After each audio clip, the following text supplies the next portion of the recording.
नमस्कार, मेरा नाम ज्ञानेश्वर है और आपने देखना शुरू किया है लाइव सिटीज का विशेष कार्यक्रम बिहार की बात। और बिहार की बात के लिए आज फिर से हमारे साथ हैं बिहार के जाने माने political and social analyst doctor Sanjay Kumar ji. Sanjay ji, आपका स्वागत है। और साथ में बहस की शुरुआत हम इस रूप में करना चाहते हैं क्योंकि हम बिहार के सामाजिक, राजनीतिक, आर्थिक मुद्दों की चर्चा कर रहे हैं, पिछड़ेपन की बात कर रहे हैं और इसकी चर्चा करना चाहते हैं कि बिहार आगे कैसे जाएगा।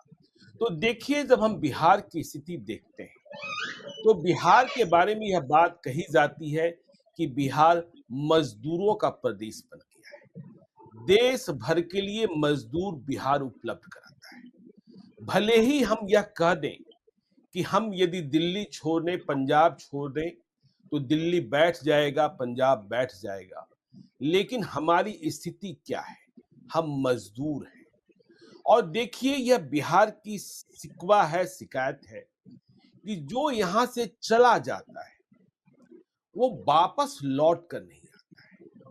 मतलब हमारे नौजवान, काम करने वाली जमात, और वह बात फिर से हम दोहराते हैं कि अमीर का बच्चा पढ़ने जाएगा, गरीब का बच्चा कमाने जाएगा।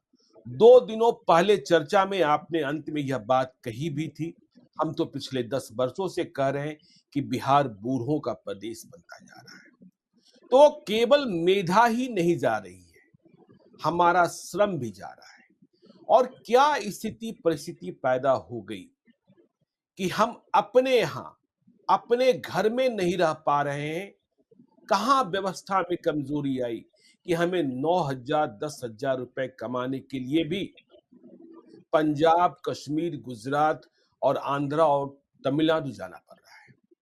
देखिए, लोकसभा चुनाव की हम बात करते हैं, एक झलक आपको बता दें कि जब आरा में आर.के. सिंह चुनाव हार गए, बीजेपी के उम्मीदवार, केंद्र के मंत्री, और जिन्हें विकास का पुरोधा माना जाता है क्योंकि यह कहा जाता था कि कोई इफबट में विश्वास नहीं रखते थे और उनके यहाँ दलालों को कोई इजाजत भी नहीं थी अनुमति की। तो जब माइक्रो एनालिसिस हुआ तो मालूम ये हुआ कि जो बाबू साहब का गांव था, क्षत्रियों का गांव था, राजपूतों का गांव था, वहां भी उन्हें कम वोट मिले। तो इसकी और जानकारी ली गई, तहकीकात की गई, तो मालूम ये हुआ कि देखिए, इन गांवों में जिन्हें हम बाबू साहब क्षत्रिय राजपूत का गांव कह रहे थे, वहां जो रहने वाले राजपूत लोग हैं उनमें सिर्फ बूढ़े लोग बचे थे, बाकी जो जवान है वो तो गांव में थे ही नहीं।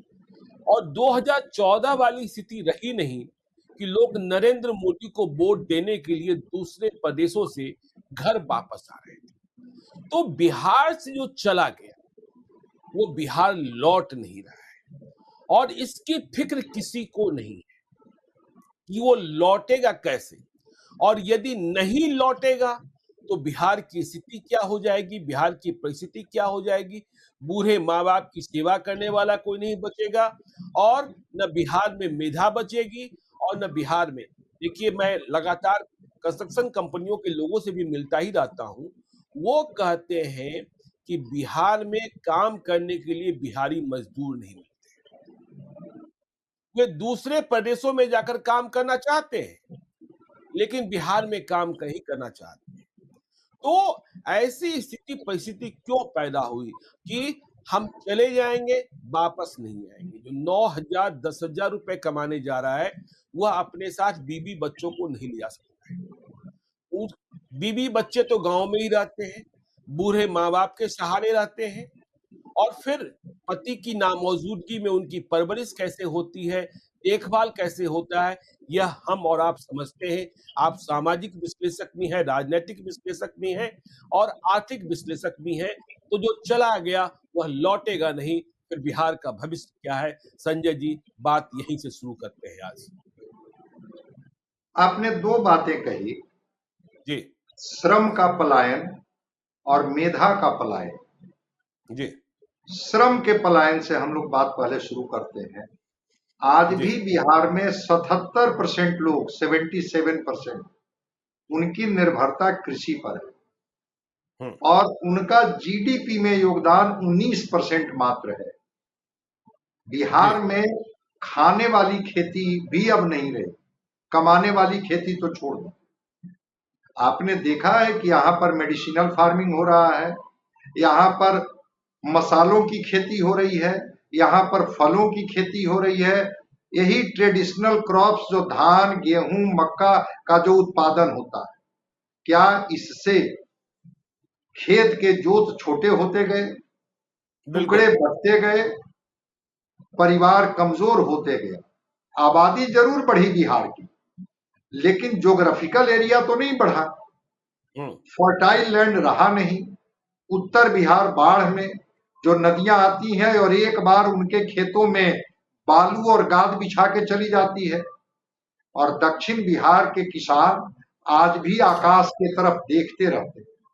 जी आपने पंजाब की बात की थी ना, आजादी के बिल्कुल। बाद पंजाब के मुख्यमंत्री ने, उस समय पंजाब और हरियाणा एक साथ था, उन्होंने हम्म। पूरा बजट का पैसा उन्होंने कैनाल पर खर्च कर दिया था कि हर खेत को हम पानी दें।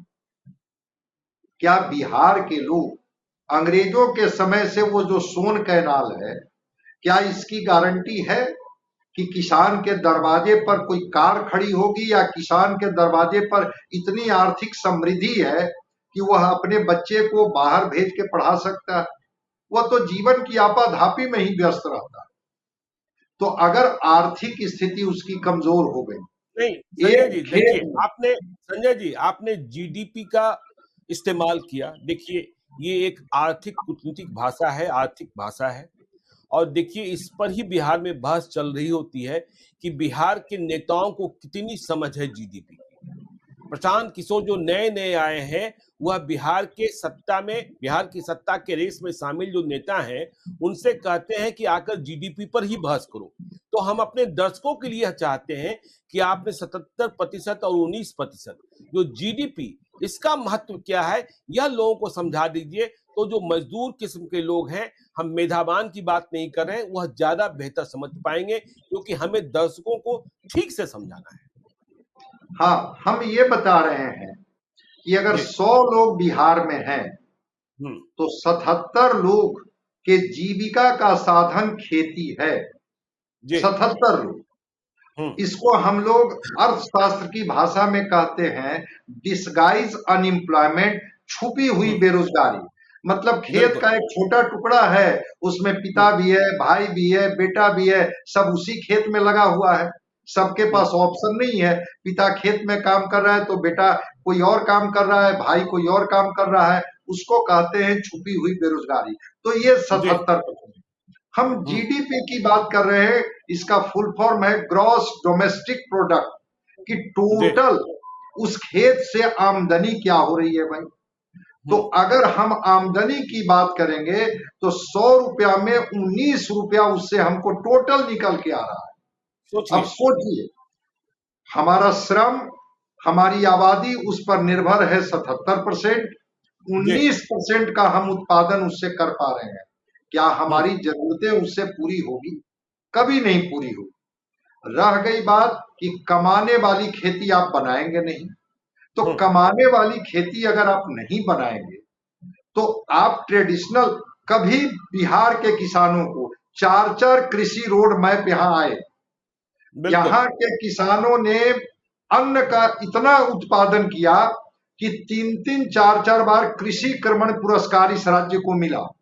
खेती और किसानी में जो श्रम है उसकी पूरी ऊर्जा लगा रहे हैं, लेकिन उनकी आत्मनिर्भरता, बिहार के किसानों की प्रति व्यक्ति आय आप देख लीजिए, और दूसरे राज्य के किसानों की प्रति व्यक्ति आय देख लीजिए।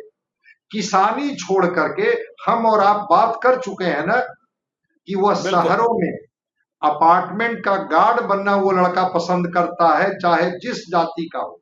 लेकिन हम्म। खेती में वो नहीं, उसको पता है कि अगर 9,000 रुपया भी मिलेगा तो हम 4,000 रुपया में खा लेंगे, और ये जो 5,000 रुपया बचाएंगे ये अपने परिवार को भेज देंगे। जी। लेकिन खेती में इसकी गुंजाइश नहीं है कि हम इस खेती से 9,000 रुपया हर महीना हम कमा लेंगे, हमारे हिस्से की बिल्कुल। कमाई 9,000 रुपया। हम्म। इस वजह से जिस अनएम्प्लॉयमेंट का एक जो बड़ा दंश झेलता हुआ बिहार है, वहां के नौजवान निकल जाते हैं दूसरे राज्य में। आपका हम्म। जो वेजेज है, आज भी बिहार का वेजेज जो एक आंकड़ा है उसमें 250 रुपया, वही हम्म। श्रम का व्यक्ति जब पंजाब, हरियाणा, तमिलनाडु में जाता है उसका वेजेज 600 रुपया हो जाता है। उसको बिल्कुल। लगता है कि 600 रुपया की मजदूरी करना ज्यादा अच्छा है बिहार में ठहर करके, वह भी 250 रुपया, 365 दिन की गारंटी नहीं। अगर 365 दिन की गारंटी नहीं है तो जी। एक बड़ा कारण है कि एक बार हम्म। श्रम यहां से निकलता है। मैं एक उदाहरण से इसको समझा देता हूं। जी। जब 40 लाख लोग लौटे थे ना कोरोना में, तो बिल्कुल। एक भरोसा दिलाया गया था कि हम्म। बिहार के श्रमिकों को, श्रम के पुजारियों को अब बिहार वापस नहीं लौटने हैं। उन्होंने भी कहा कि जो पीड़ा, जो हमने जिल्लत झेली है, जिस तरह से हमें अपने राज्यों से एक तरह से खदेड़ दिया गया, हमारे पास घर लौटने के अलावा कोई रास्ता नहीं था। अब नहीं, अपने हमने घर। देखा है जी। हमने जी। देखा है संजय जी, जो दिल्ली में रहते हैं, पंजाब में रहते हैं, मशीनों की तरह खटते हैं। और उनके रहने वाले स्लम के इलाके में चले जाइए, किस तरीके से, मतलब आप यह कह सकते हैं कि वो जानवरों की तरह है। एक छोटे से मतलब घर में या छोटे से रूम में 10-10 लोग, और सुबह से लाइन लगी हुई है, कौन पहले बाथरूम जाएगा, कौन किस नंबर में जाएगा, किसको पहले जरूरत है। तो ये तमाम पीड़ा झेलते हैं। लेकिन वही बात जो आप कह रहे हैं कि 9,000 रुपए का रोजगार भी बिहार में नहीं है, तो फिर वे रहेंगे कैसे? हाँ, तो उस पीड़ा को लेकर के और उन्होंने भी मन बना लिया कि अब हम बिहार में ही रुकेंगे। 1 महीना जी। के बाद ही दूसरे राज्य की गाड़ियां, वो चावल मिल में काम कराने के लिए, कपड़ा मिलों में काम कराने के लिए, वो जो स्पोर्ट्स के सामान बनाते हैं वहां काम कराने के लिए, वो बसें उनके बसों में आई, गांव में आई, और उन बसों में भर भर के बैठे और लौट गए। और बिल्कुल। चनपटिया को छोड़ दीजिए, तो कहीं भी कोई ऐसा ये नहीं राज्य का हिस्सा है जहां पर स्किल्ड वर्कर रुके। कोई बाहर में हम्म। प्लम्बिंग का काम कर रहा है, कोई इलेक्ट्रीशियन का काम कर रहा है, कोई कारपेंटरी कर रहा है, कोई कुछ कर रहा है। और बिल्कुल उस पीड़ा को आपने बताया कि एक एक कमरे में 10-10, 15 लोग जी। इस अवस्था में रहते हैं।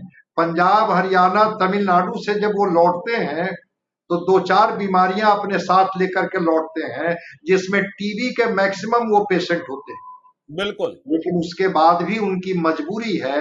बिहार और बिहार के नेता, बिहार की सत्ता चाहे जिस कालखंड में रही हो, उनकी नजर वहां पर इसलिए नहीं जाती है कि चूंकि वह जातीय समीकरण बनाने में और वोट का कॉम्बिनेशन बनाने में ये जी। मजदूर कोई बड़ी भूमिका, या ये श्रमिक बड़ी भूमिका अदा नहीं करते हैं।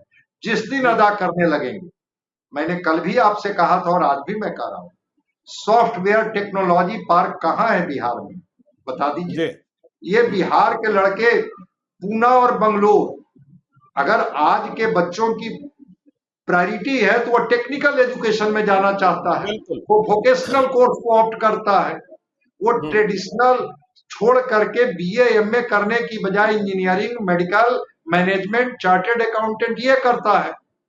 अब वो अगर इलेक्ट्रीशियन का कोर्स करके आया, इंजीनियरिंग करके आया, उसने कंप्यूटर साइंस में करके आया, टेक्नोलॉजी पार्क तो उसको मिलेगा बंगलोर में, वो हम्म। मिलेगा पूना में, वहां उसकी वाइफ भी रहेगी, हस्बैंड वाइफ दोनों को वर्क अपॉर्चुनिटी है वहां पर। वो क्यों बिहार लौट के आएगा? जिस मेधा की बात आप कर रहे हैं कि जी। मेधा अगर एक बार निकली तो लगता है कि वर्क कल्चर तो कुछ बिहार में है नहीं। हमारे हिस्से में क्या आएगा कि वहां जाकर के हम जाति की बात करेंगे, वहां जाकर के हम पार्टी की बात करेंगे, वहां जाकर के कोई डेवलपमेंट की बात हम नहीं करेंगे, और न बिल्कुल। इसके बिल्कुल। लिए सरकार के पास कोई ब्लूप्रिंट है। तो हम्म। एक बार जब वो निकलता है तो अपने छोटे भाई को, अपने परिवार के अन्य सदस्य को भी वो कहता है कि तुम आओ, एक वर्क कल्चर भी तुमको यहां मिलेगा, हम्म। काम भी मिलेगा। अब इंडस्ट्रियलाइजेशन डॉक्टर श्री कृष्ण सिंह के बाल के कालखंड को देख लीजिए। डॉक्टर श्री कृष्ण सिंह के समय कोई समंदर तो नहीं न था बिहार के चारों तरफ, उस समय तो यही बिहार था। जी। जिस तरह से उन्होंने इंडस्ट्रियलाइजेशन किया, आज क्या हो गया, आज धार क्यों कुंद पड़ गई, विकास की इतनी तीव्र गति से जब दुनिया बढ़ रही नहीं है। देखिए, सरकार ही मान रही है ना संजय जी कि जातिगत आर्थिक सर्वेक्षण की रिपोर्ट जब आई तो 92 लाख या 94 लाख परिवार 15,000 रुपए से कम आए हैं, और सरकार एक लॉलीपॉप दे रही है कि हम आपको 2 लाख रुपए दे देंगे, 40-40 हजार रुपए अगले 5 साल में। अब कब मिलेगा यह भी पता नहीं है, और सरकार के पास पैसा कहाँ इतना है, तो हम दे देंगे, आप हमारे साथ बने रहिए। लेकिन इनका जीवन स्तर क्या 40,000 रुपए सालाना 5 साल दे देने से सुधर जाने वाला है, या इससे सुधरने वाली है? और फिर देखिए, जो आपने बात कही कि सरकार की जो नीयत है, और सरकार समझती है कि जो बिहार के बाहर चले गए, वे तो न मुझे जिता सकते हैं, न हरा सकते हैं। यदि ये बिहार से बाहर गए लोग चुनाव के वक्त आ गए, जैसा हमने 2014 में देखा था कि लोग नरेंद्र मोदी को वोट देने के लिए दूसरे प्रदेशों से आ रहे थे, तो फिर तो राजनीतिक परिस्थितियां बिल्कुल ही बदल जाएगी, और फिर क्या होगा कि कोई कल्पना भी नहीं कर सकता है। हाँ बिल्कुल, अगर ये लोग जो बाहर में हैं हम्म, अपनी मिट्टी अपने राज्य में लौट गए और ये कहेंगे कि हम उसी पार्टी को, उसी लोगों को सत्ता में देंगे भागीदारी करने के लिए जो लोग हमें रोजगार देंगे, हमें बिल्कुल। दर दर दूसरे राज्यों की ठोकरें नहीं खानी पड़ेगी, तो फिर तो तस्वीर बदल जाएगी, फिर तो इनको इशूज पर आना पड़ेगा। और एक हम्म, छोटा सा उदाहरण मैं रसिया का दे रहा हूं। रसिया में लेनिन ने कहा कि हम जमीन का समान वितरण कर देंगे, हम्म, जितनी जमीन रसिया के पास है सब लोगों को हम समान जमीन वितरित करेंगे। जो बिल्कुल। सेना में लोग थे, जो आर्मी में लोग थे, जो पुलिस सेवा में लोग थे, उन्होंने नौकरी छोड़ छोड़ करके गांव लौट गए थे, क्योंकि उनको हम्म, पता था कि हमारे हिस्से में जमीन तभी होगी जब हम गांव में रहेंगे, अदरवाइज हम्म, हम इससे वंचित हो जाएंगे। अगर बिहार के लोग तय कर लेंगे कि क्यों हम 9,000, 10,000, 20,000 में ठोकरे खाते रहेंगे, यहाँ का एजुकेशनल सिस्टम, माइग्रेशन क्यों होता है, पढ़ने के लिए, ठीक है अमीर के बच्चा ही बिल्कुल। पढ़ने के लिए जाता है। आज इस ऑनलाइन के जमाने में अमेरिका का टीचर अगर ऑक्सफोर्ड से वो पढ़ा रहा है तो बिहार के किसी भी गांव में बच्चा बैठ के ऑनलाइन पढ़ सकता है। जी। जब हवाई सेवा का युग है तो अच्छे अच्छे यूनिवर्सिटी डाल करके आप उनको एज ए वैसे टीचर, आपको याद होगा पटना यूनिवर्सिटी में वैसे टीचर आते थे जो महीनों रहते थे, पढ़ाते थे और फिर बिल्कुल। वो लौट जाते थे, बिल्कुल। दूसरे बिल्कुल। यूनिवर्सिटी से आते थे। जी। अगर वैसे टीचर को आप बुलाना शुरू कीजिए, स्कूलों की स्थिति अच्छी बना दीजिए, कॉलेज अच्छा हो जाए, टेक्निकल इंस्टीट्यूशन में पढ़ाई ठीक ठाक होने लगे, यही बिहार के लोग आपको हर जगह मिल जाएंगे टीचर के रूप में पढ़ाते हुए। उनको आप बिहार में माहौल दीजिए ना, वो क्यों वो जाएंगे। बिल्कुल। और हम्म, दूसरी चीज, एक बड़ी महत्वपूर्ण चीज के तरफ मैं ले जाना चाहता हूं, हम्म, क्राइम और करप्शन। बिहार के लोग करप्शन की पीड़ा भी झेलते हैं। जी। कितनी बार कहा गया इंडस्ट्रियलाइजेशन के लिए, आप हम्म। उसको, आपने उन खबरों को कवर किया या स्टोरी आपने लिखा उस पर कि सिंगल विंडो सिस्टम होगा, जरा जाइए ना ये तो एक हो, इंडस्ट्री खोलने के ये लिए लाइसेंस है। बिहार में सिंगल विंडो सिस्टम की बात करते हैं। बिहार में उद्योग प्राथमिकता कहाँ है? और आपको देखिए, इस पर हम कभी विस्तार से चर्चा करेंगे कि देखिए, जंगल राज के उस दौर में भी जो उद्यमी बिहार में बचे हुए थे, विशेषकर मारवाड़ी समुदाय के लोग, जिन्होंने पलायन नहीं किया, बहुतों ने पलायन कर लिया। आजकल हम नया ट्रेंड देख रहे हैं, वह भी अपने कारोबार को नहीं बढ़ा रहे हैं, वह किराया खाने की ओर बढ़ रहे हैं। और देखिए, जिस शिक्षा की बात आपने कही संजय जी, हम और आप दोनों समाज में हैं, समाज में हैं और लोगों से मिलते जुलते रहते हैं। देखिए, आपको या हमें कोई एक ऐसा नेता, जो नेता हो गया, या कोई ऐसा आईएएस आईपीएस नहीं मिला पिछले कई वर्षों में जो यह कह दे, हम भी नहीं है, आप भी नहीं है, क्योंकि परिस्थितियां बिहार की वैसी हो गई, जो यह बता दे या जिनके बारे में हम कह सके कि उनका बाल बच्चा 12वीं के बाद बिहार के किसी कॉलेज में पढ़ रहा हो। क्या आपको ऐसा कोई मिला? कोई एमएलए, कोई एमपी, कोई आईएएस, कोई आईपीएस, क्या एक उदाहरण भी है? नहीं, कोई नहीं मिला। और कई नेताओं को आपने भी देखा कि कोरोना काल में कैसे वो अपने बच्चे को कोटा से लेकर लौट रहे हैं, बिल्कुल, कैसे बिल्कुल। वो दिल्ली से लेकर के लौट रहे हैं। वो तो तस्वीरें झूठ नहीं ना बोल रही हैं। जरा भी नेताजी साधन संपन्न हुए, ब्यूरोक्रेट्स तो छोड़ दीजिए, जो निचले लेवल के भी कर्मचारी लेवल के हैं, जिनकी गारंटी है कि 40,000 30,000 उनको तनख्वाह मिल जाती है हर महीने, वो अपने बच्चे को बिहार से बाहर भेजते हैं पढ़ने के लिए। क्या बिहार की शिक्षा व्यवस्था से भरोसा उनका उठ गया है? तभी तो वो भेजते हैं। और जो बिल्कुल। उनके बच्चे बाहर जाते हैं, जो उनको बाहर का एक्सपोजर मिलता है, वर्क कल्चर मिलता है, वहां पर एक कॉम्पिटिटिव एटीट्यूड मिलता है, एक हेल्दी इन्वायरमेंट मिलता है, और वहां कोई जाति पाति नहीं मिलती है।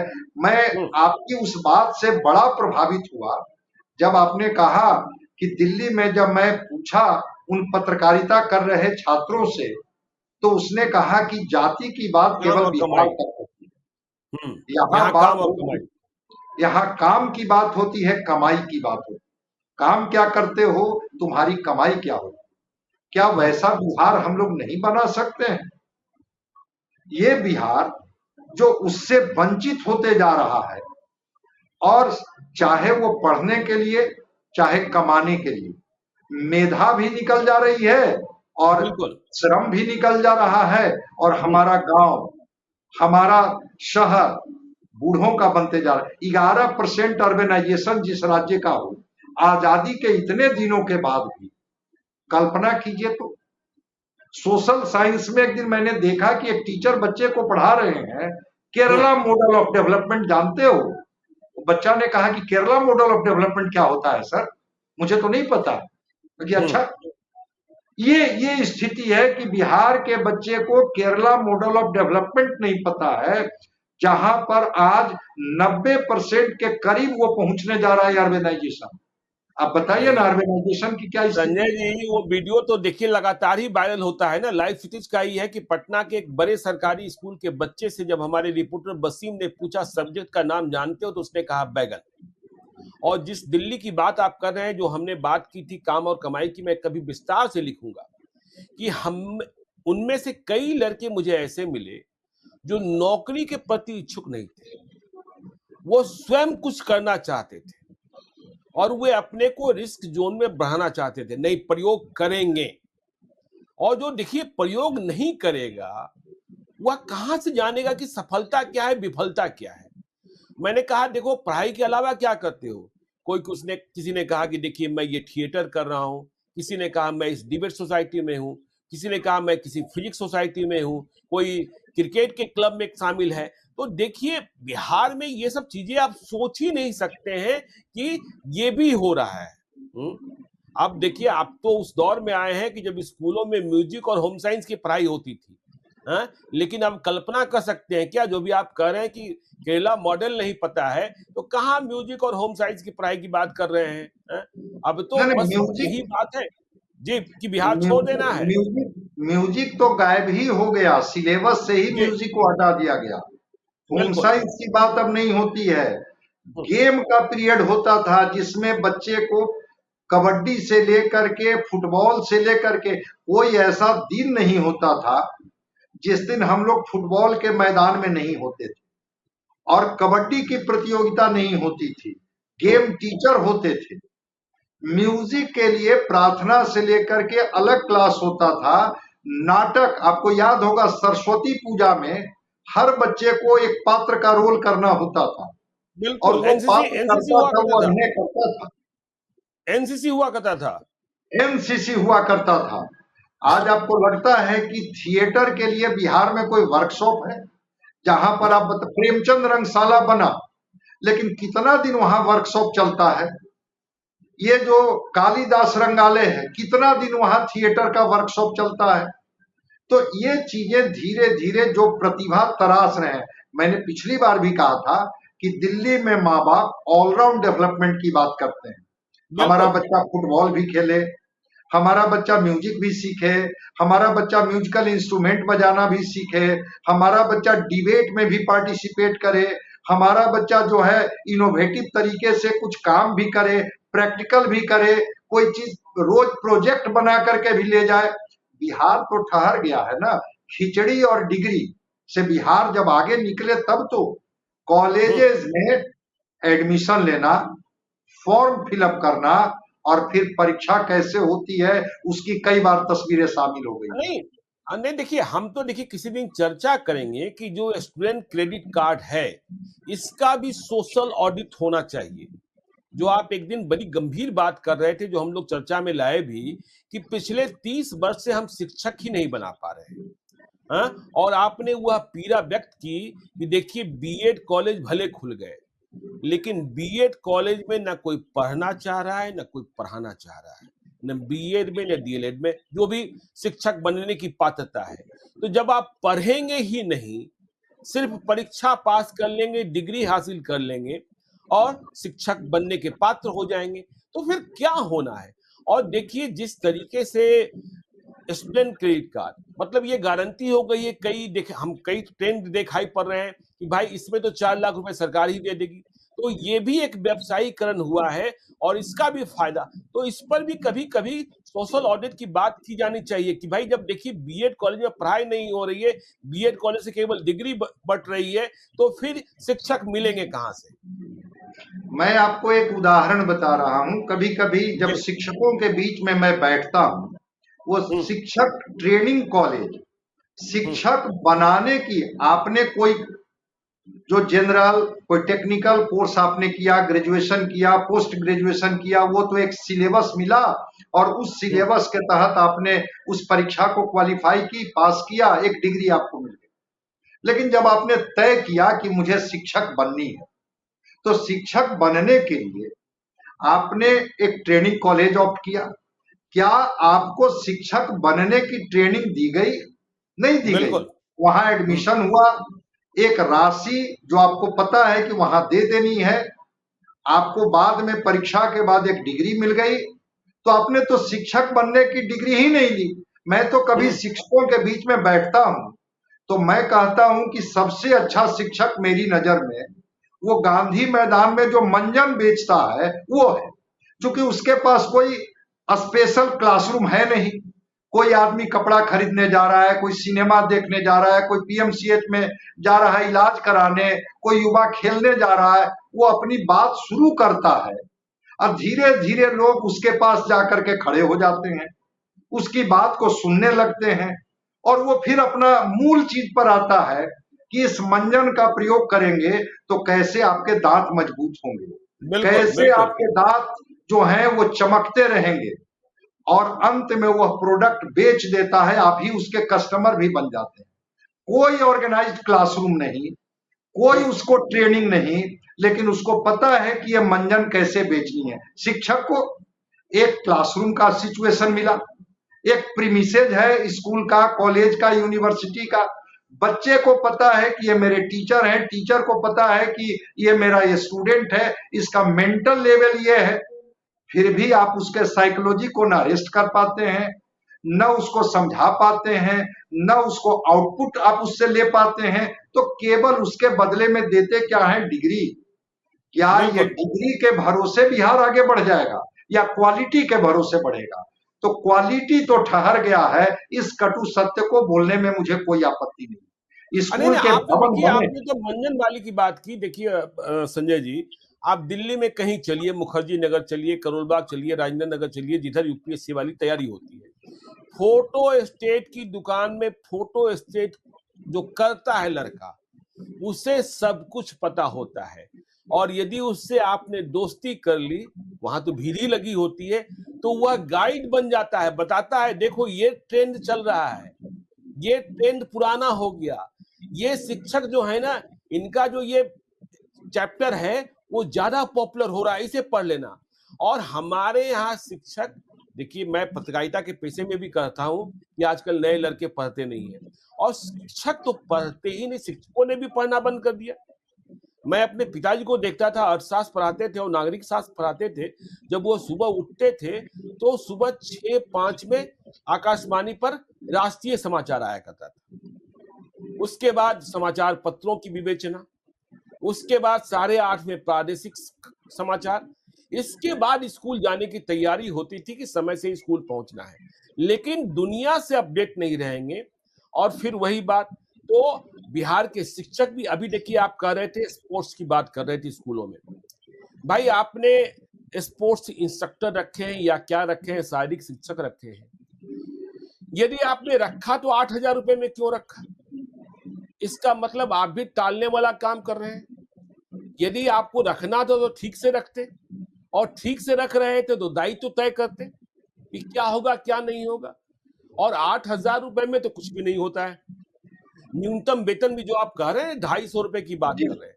जब सरकार 8,000 रुपए देगी, सरकार 7,000 रुपए देगी, तो किस क्वालिटी की बात करते हैं? और जब पेट भरा नहीं होगा तो आप उससे कुछ पूछ भी नहीं सकते हैं।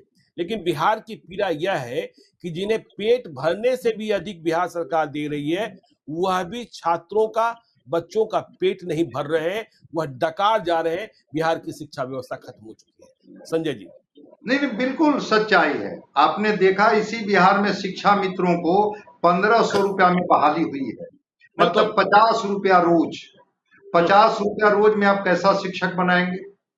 और जिस कॉलेज और यूनिवर्सिटी के टीचर को 4 लाख और 5 लाख रुपया वेतन मिलता है, उनको पढ़ने से कोई मतलब नहीं है। ईटिंग एंड वोमिटिंग कहा जाता था। मैं भी बता रहा हूं अपना दृष्टांत कि बाबूजी हमारे सामने 2-3 अखबार रख देते थे और कहते थे कि इसका एडिटोरियल तुम पढ़ लोगे तो हम तुमसे बाद में पूछेंगे। और उनके डर से एडिटोरियल मैं 2-3 अखबार का पढ़ जाता था और मैं उनको बताता था कि हाँ इसमें ये है, ये है, ये है। आज जरा हाई स्कूल और कॉलेज में देख लीजिए कितने न्यूज़पेपर आते हैं, कितने मैगजीन आते हैं। मैं तो बता रहा हूं कि एन सिन्हा इंस्टीट्यूट में जर्नल्स आने बंद हो गए। उसका नाम ही है शोध संस्थान, वहां जर्नल सब नहीं आते हैं। तो जब पढ़ने और पढ़ाने का माहौल, कमाने का माहौल अगर आप नहीं दीजिएगा, वर्क कल्चर नहीं दीजिएगा, जब आप सुरक्षित लोगों को नहीं रखिएगा, हमने कहा ना कि क्राइम और करप्शन एक पलायन का बड़ा कारण है। रात में वर्किंग लेडीज कितनी हैं जो काम करती हैं, दिन में वो काम कर लेती हैं, रात में अपने घरों में चली जाती है। समय कम है संजय जी, समय कम है। आगे भी हम लोग चर्चा जारी रखेंगे, लेकिन आज की चर्चा का जो निष्कर्ष ये है कि जो चला जा रहा है वो लौट कर नहीं आ रहा है। और बिहार के जो नीति निर्धारक हैं, बिहार के नेता हैं, बिहार के भविष्य हैं, बिहार के वर्तमान हैं, वे अपने बच्चों को बाहर पढ़ाकर संतुष्ट हैं क्योंकि वे सक्षम हैं। लेकिन बिहार की जो असली जनता है उसकी फिक्र किसी को नहीं है। तो बिहार की बात आगे भी हम जारी रखेंगे। आप देखते रहिए लाइव सिटीज को। यदि अब तक आपने हमारे यूट्यूब चैनल लाइव सिटीज को सब्सक्राइब नहीं किया है तो जरूर कर लीजिएगा। और यदि इस वीडियो को फेसबुक पेज के माध्यम से देखें तो पेज को लाइक कीजिएगा। ट्विटर पर भी हमें फॉलो कीजिए। धन्यवाद।